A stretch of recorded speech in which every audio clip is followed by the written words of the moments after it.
So, hey, no bad news. No bad day, actually.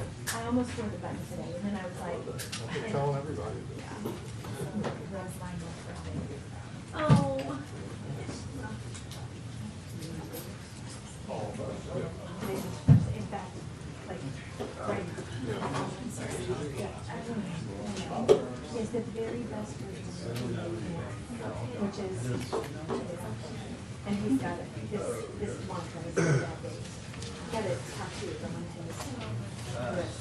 Yeah, they'll be on the side. Yeah.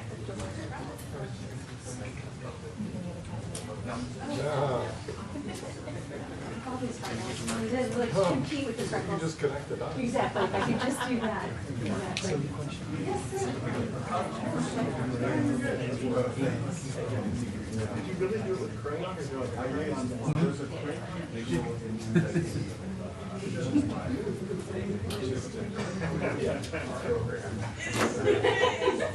How are you? I'm just really happy that nobody in the last year 25. I know. Have you tried that question? Yeah, it is fresh. Welcome to my world. Yesterday, This is my world all the time. I said to a guy when somebody asked Go him, ahead and name drop. Yeah. Yesterday outside here. somebody asked him, what does it mean to you? And he said, I think it means to have to put up with you. That way people on the TV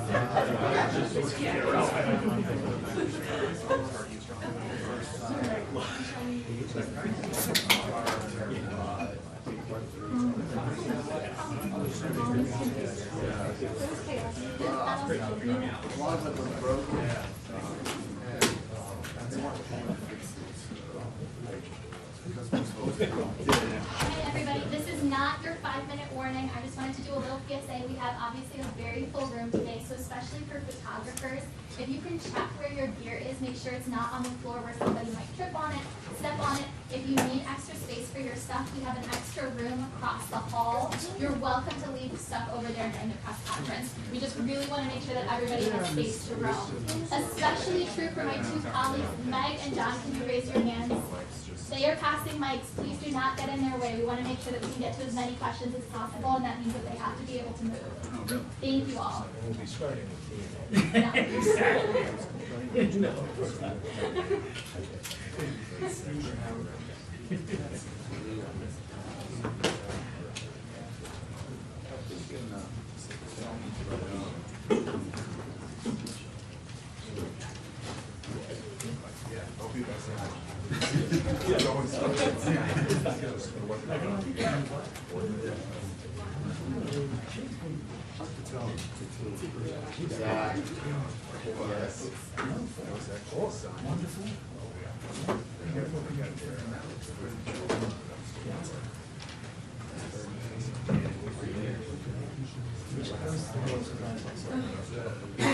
Sometimes they do so low first,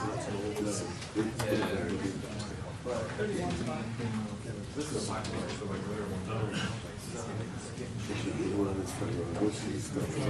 she used those, but you changed, but you said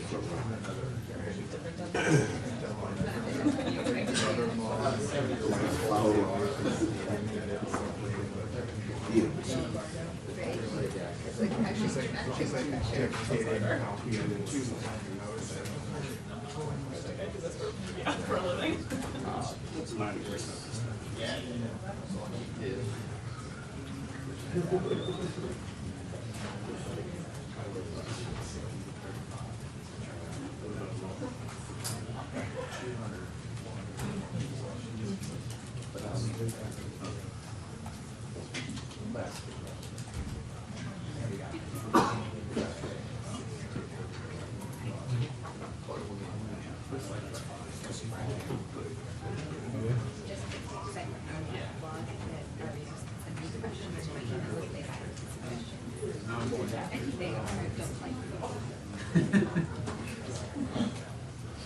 Is there a favorite? No, it's a radio call. But then there's Right. my arm is resetting. You should be like, So I was like, you should bet it all, bet it all.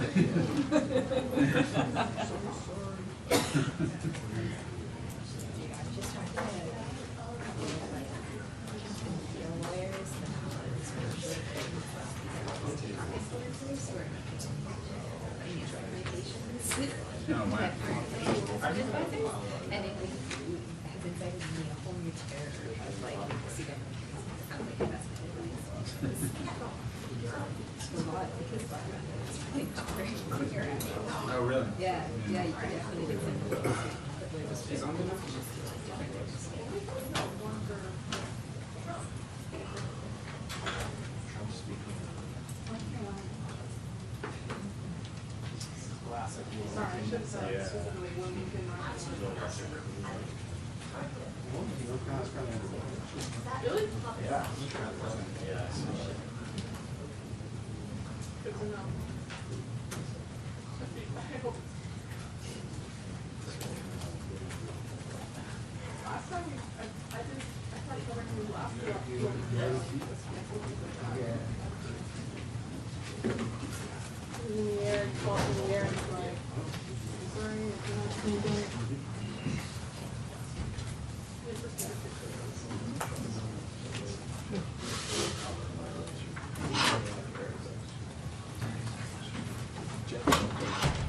Yes, sir. Yes. Again.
She's the new photo from.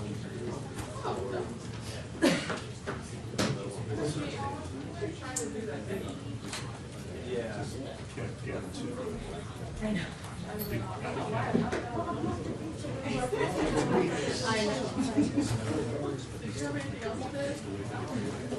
I got the bed. You can't, you know, can't rest on it. You gotta have all the way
news conference begins. When the news conference begins, the chair will make a brief opening statement and then take your questions. If you have a question, please raise your hand, and Michelle Schmidt, who will be standing at this table over here, will call on you. Please remember to say your name and your outlet before you ask your question. Also, please wait until you have a microphone in your hand. They will be passed by John and Meg over here on either side of the room. Please take a moment right now to silence phones, laptops, cameras, anything that might make a noise during the press conference. And I will be back shortly with a 2-minute warning. Thank you.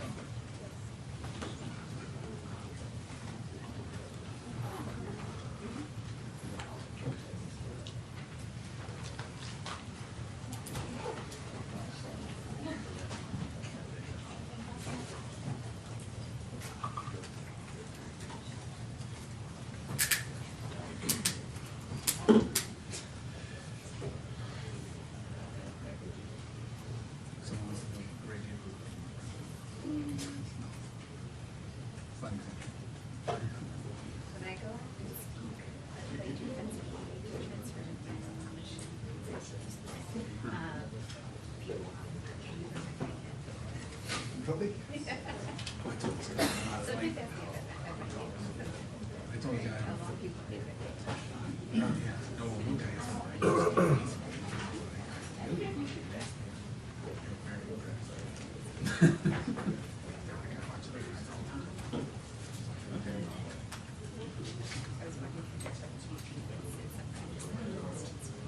we do this thing.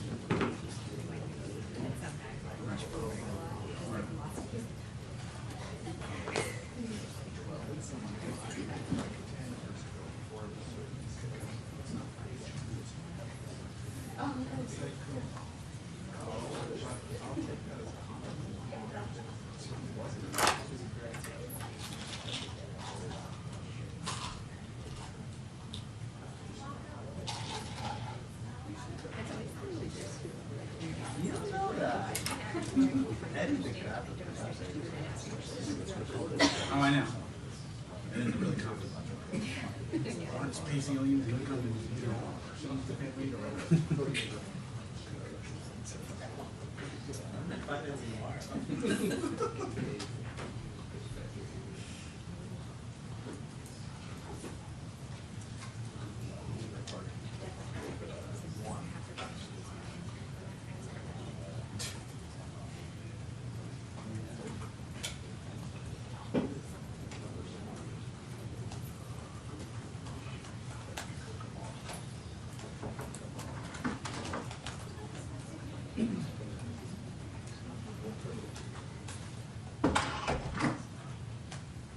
All right, everybody, 2 minutes.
Good afternoon.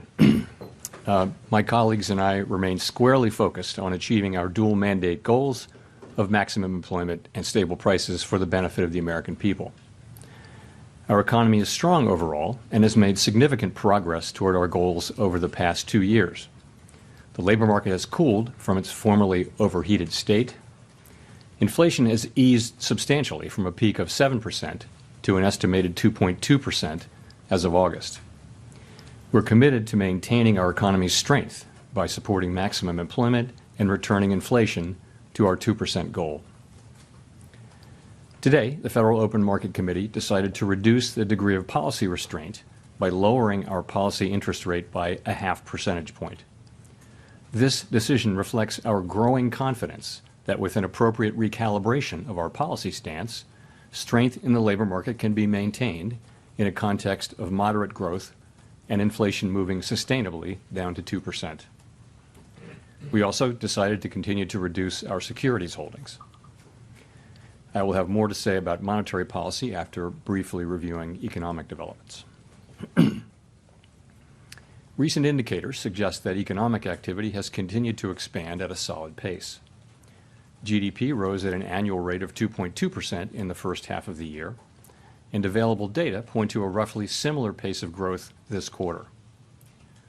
Growth of consumer spending has remained resilient, and investment in equipment and intangibles has picked up from its anemic pace last year. In the housing sector, investment fell back in the second quarter after rising strongly in the first.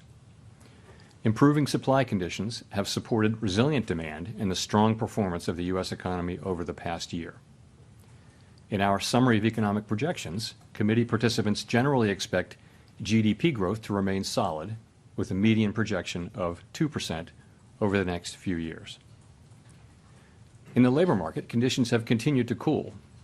Payroll job gains averaged 116,000 per month over the past 3 months, a notable step down from the pace seen earlier in the year.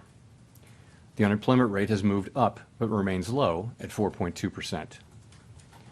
Nominal wage growth has eased over the past year, and the jobs-to-workers gap has narrowed. Overall, a broad set of indicators suggests that conditions in the labor market are now less tight than just before the pandemic in 2019. The labor market is not a source of elevated inflationary pressures. The median projection for the unemployment rate in the SEP is 4.4% at the end of this year, 0.4 higher than projected in June. Inflation has eased notably over the past 2 years, but remains above our longer-run goal of 2%. Estimates based on the Consumer Price Index and other data indicate that total PCE prices rose 2.2% over the 12 months ending in August, and that excluding the volatile food and energy categories, core PCE prices rose 2.7%. Longer-term inflation expectations appear to remain well anchored, as reflected in a broad range of surveys of households, businesses, and forecasters, as well as measures from financial markets. The median projection in the SEP for total PCE inflation is 2.3% this year and 2.1% next year, somewhat lower than projected in June. Thereafter, the median projection is 2%. Our monetary policy actions are guided by our dual mandate to promote maximum employment and stable prices for the American people. For much of the past 3 years, inflation ran well above our 2% goal, and labor market conditions were extremely tight. Our primary focus had been on bringing down inflation, and appropriately so. We are acutely aware that high inflation imposes significant hardship as it erodes purchasing power, especially for those least able to meet the higher costs of essentials like food, housing, and transportation. Our restrictive monetary policy has helped restore the balance between aggregate supply and demand, easing inflationary pressures and ensuring that inflation expectations remain well anchored. Our patient approach over the past year has paid dividends. Inflation is now much closer to our objective, and we have gained greater confidence that inflation is moving sustainably toward 2%. As inflation has declined and the labor market has cooled, the upside risks to inflation have diminished and the downside risks to employment have increased. We now see the risks to achieving our employment and inflation goals as roughly in balance, and we are attentive to the risks to both sides of our dual mandate.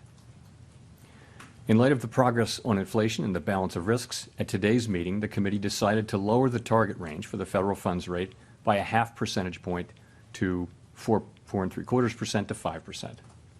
This recalibration of our policy stance will help maintain the strength of the economy and the labor market, and will continue to enable further progress on inflation as we begin the process of moving toward a more neutral stance. We are not on any preset course. We will continue to make our decisions meeting by meeting. We know that reducing policy restraint too quickly could hinder progress on inflation. At the same time, reducing restraint too slowly could unduly weaken economic activity and employment. In considering additional adjustments to the target range for the federal funds rate, the committee will carefully assess incoming data, the evolving outlook, and the balance of risks. In our SEP, FOMC participants wrote down their individual assessments of an appropriate path for the federal funds rate based on what each participant judges to be the most likely scenario going forward. If the economy evolves as expected, the median participant projects that the appropriate level of the federal funds rate will be 4.4% at the end of this year and 3.4% at the end of 2025. These median projections are lower than in June, consistent with the projections for lower inflation and higher unemployment, as well as the changed balance of risks. These projections, however, are not a committee plan or decision. As the economy evolves, monetary policy will adjust in order to best promote our maximum employment and price stability goals. If the economy remains solid and inflation persists, we can dial back policy restraint more slowly. If the labor market were to weaken unexpectedly or inflation were to fall more quickly than anticipated, we are prepared to respond. Policy is well positioned to deal with the risks and uncertainties that we face in pursuing both sides of our dual mandate. The Fed has been assigned two goals for monetary policy: maximum employment and stable prices. We remain committed to supporting maximum employment, bringing inflation back down to our 2% goal, and keeping longer-term inflation expectations well anchored. Our success in delivering on these goals matters to all Americans. We understand that our actions affect communities, families, and businesses across the country. Everything we do is in service to our public mission. We at the Fed will do everything we can to achieve our maximum employment and price stability goals. Thank you. I look forward to your questions. Steve. Steve Leisman, CNBC. Thank you, Mr. Chairman, for taking our questions. In July, you said you weren't necessarily thinking about a 50. You didn't want to be specific, but you said you weren't thinking about a 50. The inflation data last week came out a little firmer than expected. Retail was strong, third quarter GDP running 3%. So what changed and made the committee go 50, and how do you respond to the concerns that perhaps it shows the Fed is more concerned about the labor market? And I guess, should we expect more 50s in the months ahead? And based on what should we make that call? Thank you. So, okay, a lot of questions in there. Let me jump in. Since the last meeting, we have had a lot of data come in. We've had the two employment reports, July and August. We've also had two inflation reports, including one that came in during blackout. We had the QCEW report, which suggests that suggests that the payroll report numbers that we're getting may be artificially high and will be revised down. You know that. We've also seen anecdotal data like the Beige Book. So we took all of those and we went into blackout and we thought about what to do, and we concluded that this was the right thing for the economy, for the people that we serve, and that's how we made our decision. So that's one question. What was the second and third? How do we make sorry, thank you, sir. How do we figure out in the months ahead, is there another 25 or 50 coming in? Based on what shall we make that call? Thank you. Sure. So a couple things. A good place to start is the SEP, but let me start with what I said, which was that we're going to be making decisions meeting by meeting based on the incoming data, the evolving outlook, the balance of risks.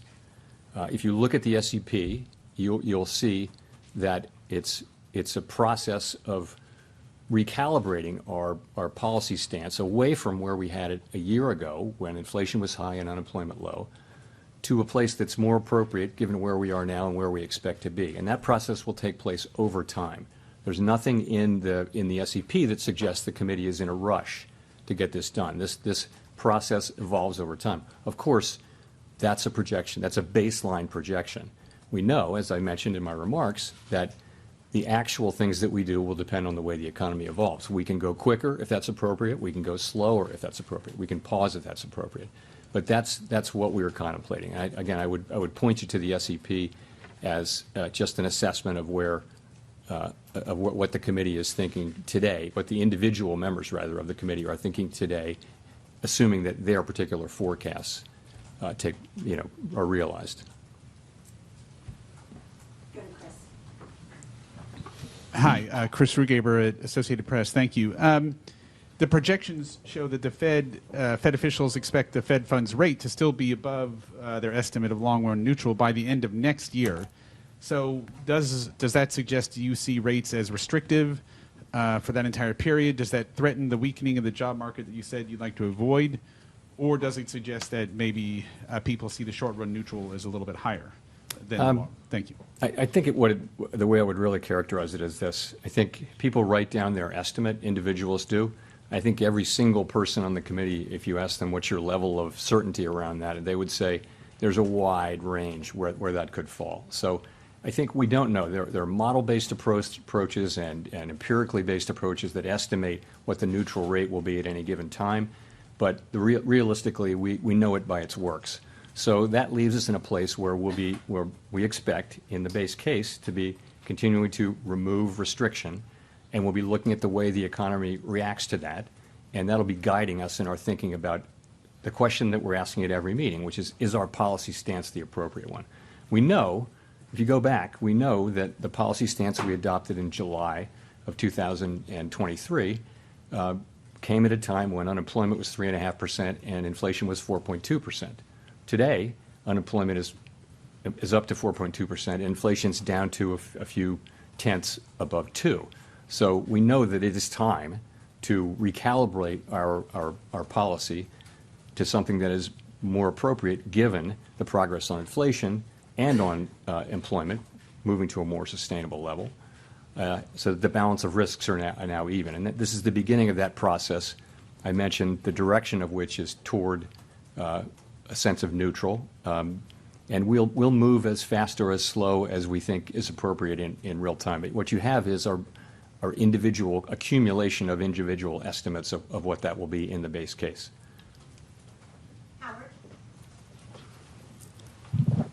Howard Schneider with Reuters. How close was this in terms of the decision? You do have the first dissent by a governor since 2005, I think.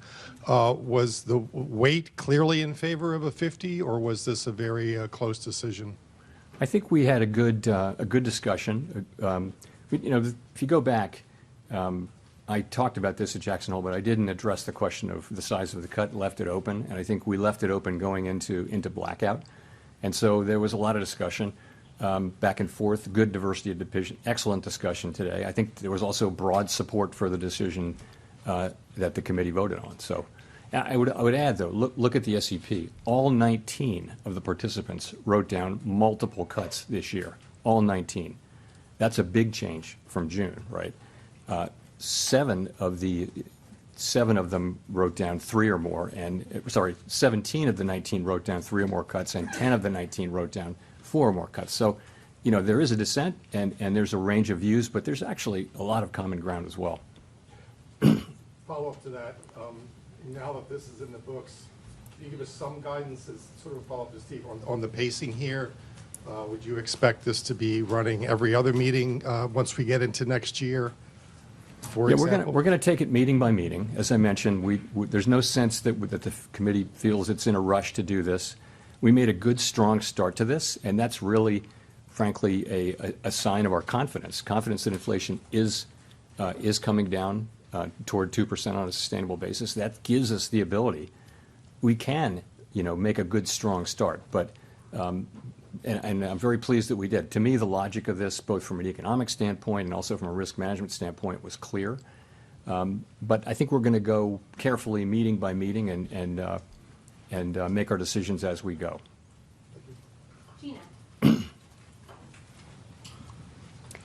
Hi, Chair Powell. Gina Smilik, the New York Times. Thanks for taking our questions. You and your colleagues in your economic projections today see the unemployment rate climbing to 4.4% and staying there. Obviously, historically, when the unemployment rate climbs that much over a relatively short period of time, it doesn't typically just stop. It continues increasing. And so I wonder if you can walk us through why you see the labor market stabilizing, sort of what's the mechanism there, and what do you see as the risks? So, again, the labor market is actually in solid condition. And our intention with our policy move today is to keep it there. You can say that about the whole economy. The U.S. economy is in good shape. It's growing at a solid pace. Inflation is coming down. The labor market is in a strong pace. We want to keep it there. That's what we're doing. Sorry, Nick.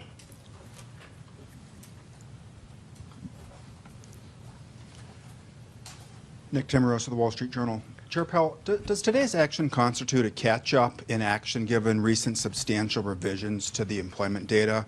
Or is this larger than typical rate cut a function of the elevated nominal level of the policy rate such that an accelerated cadence could be expected to continue?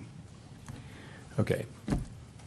Multiple questions in there. But so I would say we don't think we're behind. We do not think we're behind. We think this is timely. But I think you can take this as a sign of our commitment not to get behind. So it's a strong move. Sorry, your other question was? Well, is this about what happened in the employment data between this meeting and the last meeting, or is this about the level of the funds rate, the high nominal level of the funds rate relative to what might be expected if you're trying to maintain equilibrium? So I think it's about, we come into this with a policy position that was put in place, as you know, I mentioned in July of 2023, which was a time of high inflation and very low unemployment. We've been very patient about reducing the policy rate. We've waited. Other central banks around the world have cut, many of them several times. We've waited, and I think that patience has really paid dividends in the form of our confidence that inflation is moving sustainably down to 2%. So I think that is what enables us to take this strong move today. I do not think that anyone should look at this and say, oh, this is the new pace. You have to think about it in terms of the base case. Of course, what happens will happen. So in the base case, what you see is, look at the SEP. You see cuts moving along. The sense of this is we're recalibrating policy down over time to a more neutral level. And we're moving at the pace that we think is appropriate given developments in the economy in the base case. The economy can develop in a way that would cause us to go faster or slower, but that's what the base case says. And if I could follow up on the balance sheet. In 2019, when you did the mid-cycle adjustment, you ceased the balance sheet runoff. With a larger cut today, should there be any signal inferred about how the committee would approach end state on the balance sheet policy? So in the current situation, reserves have really been stable. They haven't come down. So reserves are still abundant and expected to remain so for some time. As you know, the shrinkage in our balance sheet has really come out of the overnight RRP. So I think what that tells you is we're not thinking about stopping runoff because of this at all. We know that these two things can happen side by side. In a sense, they're both a form of normalization. And so for a time, you can have the balance sheet shrinking, but also be cutting rates. Colby. Thank you. Colby Smith with the Financial Times. Just following up on Gina's question on rising unemployment, is it your view that this is just a function of a normalizing labor market amid improved supply? Or is there anything to suggest that something more concerning perhaps is taking place here, given that other metrics of labor demand have softened too? And I guess in direct follow-up to Gina is, why should we not expect a further deterioration in labor market conditions if policy is still restrictive? So I think what we're seeing is clearly labor market conditions have cooled off by any measure, as I talked about in Jackson Hole. And but they're still at a level. The level of those conditions is actually pretty close to what I would call maximum employment. So you're close to mandate, maybe at mandate on that. So what's driving it? Clearly, payroll job creation has moved down over the last few months, and this bears watching. By many other measures, the labor market has returned to or below 2019 levels, which was a very good, strong labor market, but this is more sort of 2018, 17. So the labor market bears close watching, and we'll be giving it that. But ultimately, we believe, with an appropriate recalibration of our policy, that we can continue to see the economy growing, and that will support the labor market. In the meantime, if you look at the growth in economic activity data, the retail sales data that we just got, second quarter GDP, all of this indicates an economy that is still growing at a solid pace. So that should also support the labor market over time. So, but again, it bears watching, and we're watching. And just on the point about starting to see rising layoffs, if that were to happen, wouldn't the committee already be too late in terms of avoiding a recession? So our plan, of course, has been to begin to recalibrate. And as you know, we're not seeing rising claims. We're not seeing rising layoffs. We're not seeing that, and we're not hearing that from companies that that's something that's getting ready to happen. So we're not waiting for that, because there is thinking that the time to support the labor market is when it's strong, and not when you begin to see the layoffs. There's some lore on that. So that's the situation we're in. We have, in fact, begun the cutting cycle now, and we'll be watching, and that'll be one of the factors that we consider. Of course, we're going to look at the totality of the data as we make these decisions meeting by meeting. Michael McKee with Bloomberg TV and Radio. To follow up on that, what would constitute for you and the committee a deterioration in the labor market? You're pricing in basically by the end of next year 200 basis points of cuts just to maintain a higher unemployment rate. Would you be moving to a more preemptive monetary policy style rather than, as you did with inflation, waiting until the data gave you a signal? No, we're going to be watching all of the data, right? So if, as I mentioned in my remarks, if the labor market were to slow unexpectedly, then we have the ability to react to that by cutting faster. We're also going to be looking at our other mandate, though. We have greater confidence now that inflation is moving down to 2%, but at the same time, our plan is that we will be at 2%, over time. So. And policy, we think, is still restrictive, so that should still be happening. I'm just curious as to how sensitive you'll be to the labor market, since you forecast we are going to see higher unemployment, and it is going to take a significant amount of monetary easing to just maintain it. So, what I would say is we don't think we need to see further loosening in labor market conditions to get inflation down to 2%. But we have a dual mandate, and I think you can take this whole action as take a step back. What have we been trying to achieve? We're trying to achieve a situation where we restore price stability without the kind of painful increase in unemployment that has come sometimes with disinflation. That's what we're trying to do. And I think you can take today's action as a sign of our strong commitment to achieve that goal.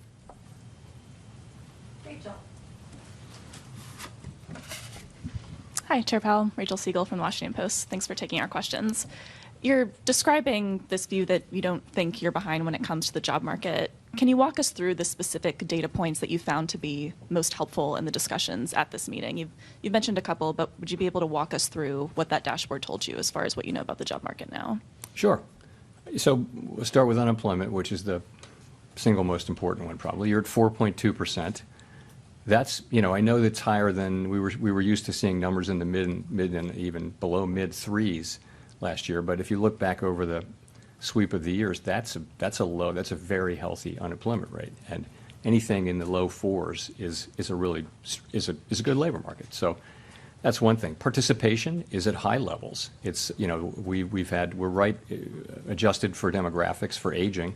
Participation's at pretty high levels. That's a good thing. Wages are still a bit above what would be, wage increases, rather, are still just a bit above where they would be over the very longer term to be consistent with 2% inflation, but they're very much coming down to what that sustainable level is, so we feel good about that. Vacancies over, per unemployed is back to what is still a very strong level. It's not as high as it was. That number reached 2 to 1, 2 vacancies for every unemployed person, as measured. It's now below around 1, but that's still a very good number, I would say. Quits have come back down to normal levels. I mean, I could go on and on. There are many, many employment indicators. What do they say? They say this is still a solid labor market. The question isn't the level. The question is that there has been change, particularly over the last few months. And so what we say is, as the risks, the upside risks to inflation have really come down, the downside risks to employment have increased. And because we have been patient and held our fire on cutting while inflation has come down, I think we're now in a very good position to manage the risks to both of our goals. And what do you expect to learn between now and November that will help inform the scale of the cut at the next meeting? More data, the usual. Don't look for anything else. We'll see another labor report. We'll see another jobs report. I think we get a second jobs report on the day of the meeting, I think. Or no, on the Friday before the meeting. And inflation data. We'll get all this data. We'll be watching. It's always a question of look at the incoming data and ask what are the implications of that data for the evolving outlook and the balance of risks, and then go through our process and think what's the right thing to do. Is policy where we want it to be to foster the achievement of our goals over time? So that's what it is, and that's what we'll be doing. Thanks. Hi, Chair Powell. Neil Irwin with Axios. We've only been running a little above 100,000 jobs a month on payrolls the last 3 months. Do you view that level of job creation as worrying or alarming, or would you be content if we were to kind of stick at that level? And relatedly, one of the welcome trends of the last couple of years has been labor market steam coming out through job openings falling rather than job losses. Do you think that trend has further to run, or do you see risk that further labor market cooling will have to come through job losses? So on the job creation, it depends on the inflows, right? So if you're having millions of people come into the labor force, and you're creating 100,000 jobs, you're going to see unemployment go up. So it really depends on what's the trend underlying the volatility of people coming into the country. We understand there's been quite an influx across the borders, and that has actually been one of the things that's allowed unemployment rate to rise. And the other thing is just the slower hiring rate, which is something we also watch carefully. So it does depend on what's happening on the supply side. And on the beverage curve question, yes. So we all felt on the committee, not all, but I think everyone on the committee felt that job openings were so elevated that they could fall a long way before you hit the part of the curve where job openings turned into higher unemployment, job loss. And yes, I think we are. It's hard to know that you can't know these things with great precision, but certainly it appears that we're very close to that point, if not at it, so that further declines in job openings will translate more directly into unemployment. But it's been a great ride down. I mean, we've seen a lot of tightness come out of the labor market in that form without it resulting in lower employment. Thanks, Chair Powell. Edward Lawrence, Fox Business. So we've heard some speculation that you may be going with the federal funds rate to 3.5%, maybe under 4%. And there's basically an entire generation that has experienced zero or near zero federal funds rate. Now, some think we're heading in that direction again. What's the likelihood that cheap money is now the norm? So this is a question. You mean after we get through all of this? It's just a great question that we can only speculate about. Intuitively, many people anyway would say we're probably not going back to that era where there were trillions of dollars of sovereign bonds trading at negative rates, long-term bonds trading at negative rates. And it looked like the neutral rate might even be negative. So people were issuing debt at negative rates. It seems that's so far away now. My own sense is that we're not going back to that. But, honestly, we're going to find out. But it feels to me that the neutral rate is probably significantly higher than it was back then. How high is it? I just don't think we know. We only know it by its works. One more. How do you respond to the criticism that will likely come that a deeper rate cut now before the election has some political motivations? Yeah, so this is my 4th presidential election at the Fed, and it's always the same. We're always going into this meeting in particular and asking what's the right thing to do for the people we serve, and we do that, and we make a decision as a group, and then we announce it, and that's always what it is. It's never about anything else. Nothing else is discussed, and I would also point out that the things that we do really affect economic conditions for the most part with a lag. So nonetheless, this is what we do. Our job is to support the economy on behalf of the American people. And if we get it right, this will benefit the American people significantly. So this really concentrates the mind, and it's something we all take very, very seriously. We don't put up any other filters. I think if you start doing that, I don't know where you stop. And so we just don't do that. Jolene. Thank you, Chair Powell. I'm Jolene Kent with CBS News. My first question is, very simply, what message are you trying to send American consumers, the American people, with this unusually large rate cut? I would just say that, the U.S. economy is in a good place, and our decision today is designed to keep it there. More specifically, the economy is growing at a solid pace. Inflation is coming down closer to our 2% objective over time. And the labor market is still in solid shape. So our intention is really to maintain the strength that we currently see in the U.S. economy. And we'll do that by returning rates from their high level, which has really been, the purpose of which has been to get inflation under control. We're going to move those down over time to a more normal level over time. Just a quick follow-up to that. Listening to you talk about inflation moving meaningfully down to 2%, is the Federal Reserve effectively declaring a decisive victory over inflation and rising prices? No, we're not. So inflation, what we say is we want inflation, the goal is to have inflation move down to 2% on a sustainable basis. And, we're not really, we're close, but we're not really at 2%. And I think we're going to want to see it be, around 2% and close to 2% for some time. But we're certainly not we're not saying mission accomplished or anything like that. But I have to say, though, we're encouraged by the progress that we have made.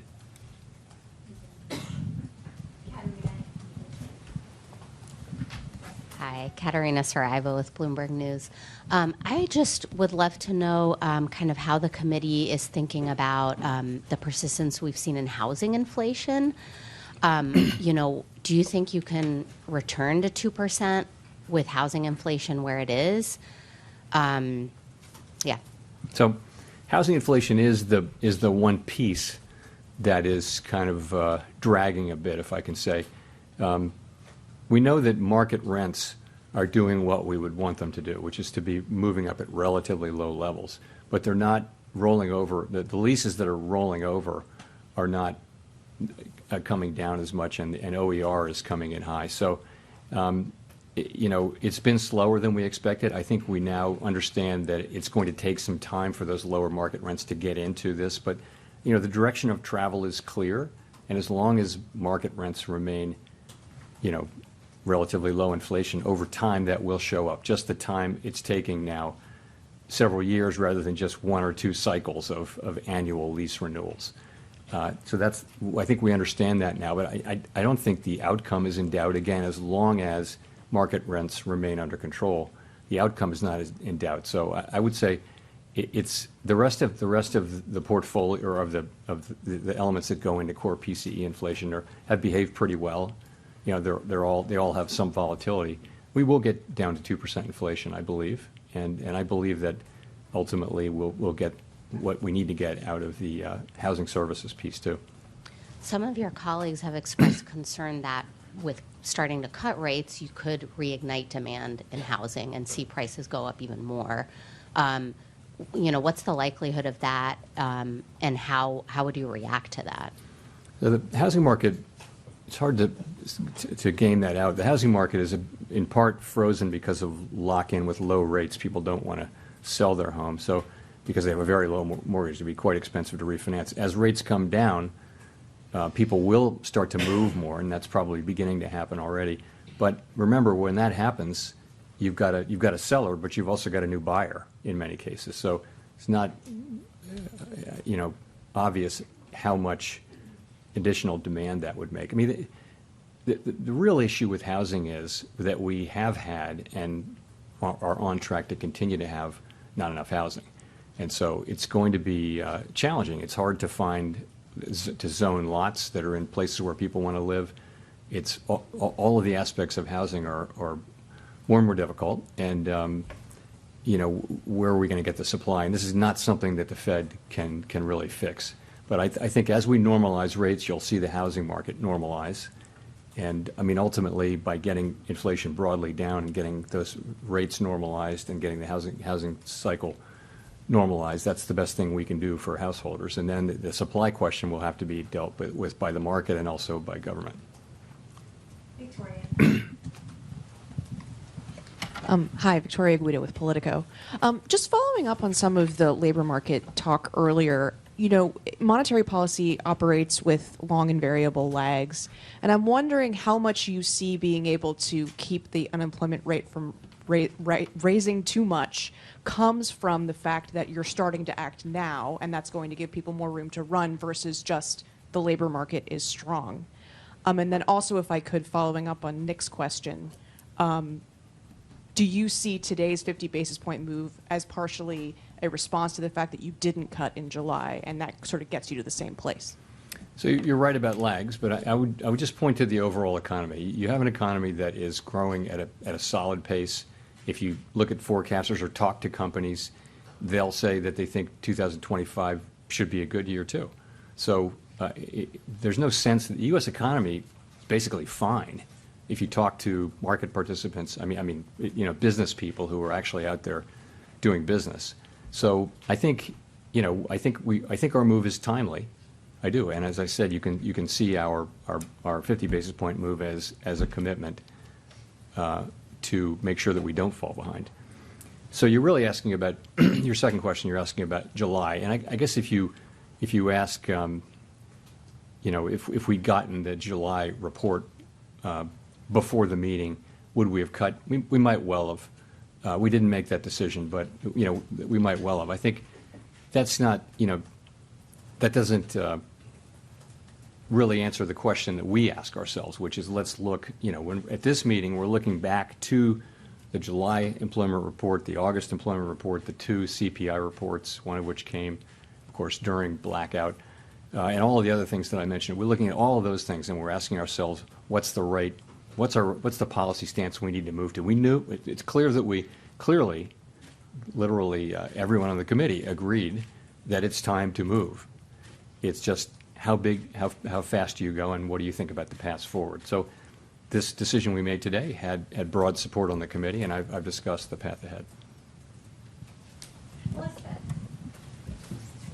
Thank you, Chair Powell. Elizabeth Schulze with ABC News. Mortgage rates have already been dropping in anticipation of this announcement. How much more should borrowers expect those rates to drop over the next year? Very hard for me to say. That's from our standpoint. I can't really speak to mortgage rates. I will say, that'll depend on how the economy evolves. Our intention, though, is we think that our policy was appropriately restrictive. We think that it's time to begin the process of recalibrating it to a level that's more neutral rather than restrictive. We expect that process to take some time, as you can see in the projections that we released today. And if things work out according to that forecast, other rates in the economy will come down as well. However, the rate at which those things happen will really depend on how the economy performs. We can't look a year ahead and know what the economy is going to be doing. What's your message to households who are frustrated that home prices have still stayed so high as rates have been high. What do you say to those households? Well, what I can say to the public is that we had a burst of inflation. Many other countries around the world had a similar burst of inflation, and when that happens, part of the answer is that we raise interest rates in order to cool the economy off, in order to reduce inflationary pressures. It's not something that people experience as pleasant, but at the end, what you get is low inflation restored, price stability restored. And a good definition of price stability is that people in their daily decisions, they're not thinking about inflation anymore. That's where everyone wants to be, is back to what's inflation. You know, we just keep it low, keep it stable. We're restoring that. So what we're going through now really, it restores, it will benefit people over a long period of time. Price stability benefits everybody over a long period of time just by virtue of the fact that they don't have to deal with inflation. So that's what's been going on, and I think we've made real progress. We don't tell people how to think about the economy, of course, and of course people are experiencing high prices as opposed to high inflation, and we understand that's painful. Greg.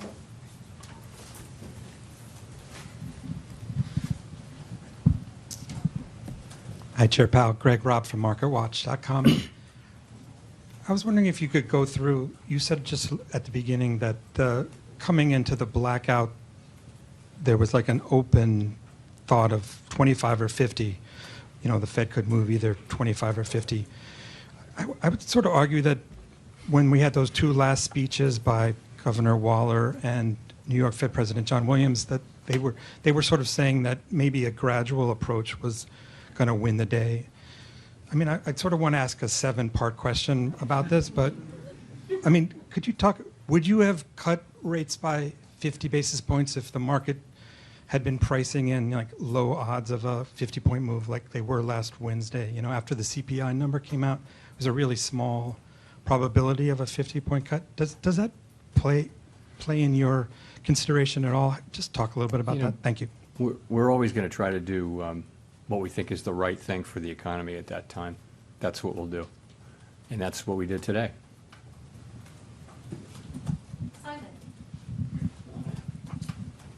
Thank you, Chair Powell. Simon Rabinovich with The Economist. You've mentioned how closely you're watching the labor market, but you also noted that payroll numbers have been a little bit less reliable lately because of the big downward revisions. Does that put your focus overwhelmingly on the unemployment rate? And given the SEP projection of 4.4 basically being the peak in the cycle, would going above that be the kind of thing that would trigger another 50 basis point cut? So we will continue to look at that broad array of labor market data, including the payroll numbers. We're not discarding those. I mean, we'll certainly look at those, but we will mentally tend to adjust them based on the QCEW adjustment, which you referred to. There isn't a bright line. It will be, the unemployment rate's very important, of course, but there isn't a single statistic or a single bright line over which that might move that would dictate one thing or another. We'll look at each meeting, we'll look at all the data on inflation, economic activity, and the labor market, and we'll make decisions about is our policy stance where it needs to be to foster over the medium term our mandate goals. Yeah, so I can't say we have a bright line in mind. Matt Egan. Thanks, Chair Powell. Matt Egan from CNN. I know that you discussed earlier how the Fed does whatever the right thing is and nothing else factors in. But in general, can you talk about whether or not you believe a sitting U.S. president should have a say in Fed decisions on interest rates? Because that's something that former President Trump, who obviously appointed you, has previously suggested. And I know the Fed is designed to be independent, but why? Can you tell the public why you view that so importantly? Sure. So countries that are democracies around the world, countries that are sort of like the United States, all have what are called independent central banks. And the reason is that people have found over time that insulating the central bank from direct control by political authorities avoids making monetary policy in a way that favors maybe people who are in office as opposed to people who are not in office. So that's the idea, is that, and I think the data are clear that countries that have independent central banks, they get lower inflation. And so we do our work to serve all Americans. We're not serving any politician, any political figure, any cause, any issue, nothing. It's just maximum employment and price stability on behalf of all Americans. And that's how the other central banks are set up too. It's a good institutional arrangement, which has been good for the public. And I hope and strongly believe that it will, continue.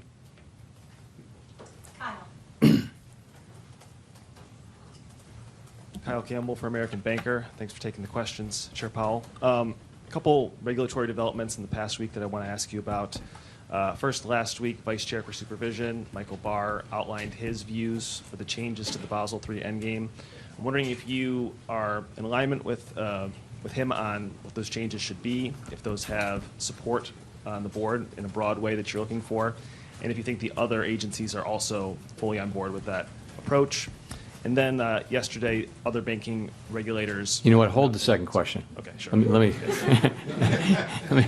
we'll give you the second question. So the answer to your question is that, yes, those changes were negotiated between the agencies with my support and with my involvement, with the idea that we were going to repropose the changes that Vice Chair Barr talked about, and then take comment on them. So yes, that is, that's happening with my support. Okay. And is there a date for that? That's not a final proposal, though. You understand? We're putting them out for comment. We're going to take comment and make appropriate changes. We don't have a calendar date for that. And as for the other agencies, the idea is that we're all moving together. We're not moving separately. So that I don't know exactly where that is, but the idea is that we will move as a group to put this again out for comment, and then it'll come. The comments will come back 60 days later, and we'll dive into them, and we'll try to bring this to a conclusion sometime in the first half of next year. Right. And then yesterday there were merger reform finalizations from the other bank regulators. What does the Fed have to do to align itself on merger? I would bounce that question to Vice Chair Barr. It's a good question, but I don't have that today. Thanks. Jennifer for the last question. Thank you, Chair Powell. Jennifer Schonberger with Yahoo Finance. You said earlier that the decision today reflects with appropriate recalibration strength in the labor market that can be maintained in the context of moderate growth. Even though the policy statement says you view the risks to inflation and job growth as roughly balanced. Given what you've said, though, today, I'm curious, are you more worried about the job market and growth than inflation? Are they not roughly balanced? No, I think, and we think they are now roughly balanced. So if you go back for a long time, the risks were on inflation. We had a historically tight labor market, historically tight. There was a severe labor shortage, so very hot labor market, and we had inflation way above target. So, that said to us, concentrate on inflation, and we did for a while, and we kept at that. That the stance that we put in place 14 months ago was a stance that was focused on bringing down inflation. Part of bringing down inflation, though, is cooling off the economy and a little bit cooling off the labor market. You now have a cooler labor market in part because of our activities. So what that tells you is it's time to change our stance. So we did that. The sense of the change in the stance is that we're recalibrating our policy over time to a stance that will be more neutral. And today I think we made a good, strong start on that. I think it was the right decision, and I think it should send a signal that that we're committed to coming up with a good outcome here. Is the economy more vulnerable to a shock now that could tip it into recession? I don't think so. I don't. As I look, well, let me look at it this way. I don't see anything in the economy right now that suggests that the likelihood of a downturn is elevated. Okay, I don't see that. You see growth at a solid rate. you see inflation coming down, and you see a labor market that's still at very solid levels. So I don't really see that, no. Thank you.